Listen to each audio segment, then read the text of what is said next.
तसंच दुसरा जो निर्णय घेतलेला आहे दिल्लीमध्ये मुख्यमंत्र्यांनी, तो गड किल्ल्यांच्या संवर्धनाच्या संदर्भातला, आणि त्याच्याकरता आता केंद्राकडे जाण्याची परवानगी नाही, राज्य सरकार स्वतःच्या अखत्यारीत त्या संदर्भातले निर्णय घेऊ शकतो.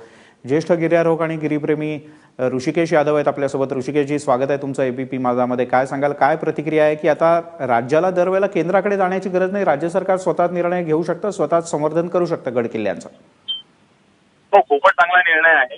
कारण राज्य शासनाकडे जे काही किल्ले आहेत त्या संदर्भातला निर्णय राज्य शासनाला घेण्याचा अधिकार मिळाल्यामुळे त्याचा तानापवे जो होतो का निर्णय घेण्यामध्ये आणि त्याची अंमलबजावणी करण्यामध्ये तो टळेल.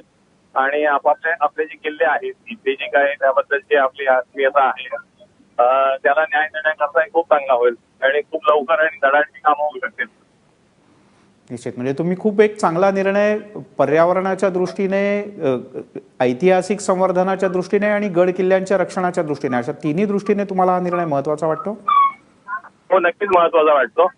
कारण इथे आपल्याला इथल्याच लोकांना इथल्या किल्ल्यांबद्दलची जास्त चांगली माहिती आहे आणि त्यामुळे परिस्थिती, संवर्धन आणि पर्यावरण आणि त्याचं स्थानिक महत्व हे सगळ्या गोष्टींना गृहीत धरता त्या अनुषंगाने योग्य ते निर्णय घेणं सोयीचं होईल आणि लवकर काम करता येईल. निश्चित. ऋषिकेशजी, खूप खूप धन्यवाद, तुम्ही एबीपी माझाशी बोललात त्याबद्दल.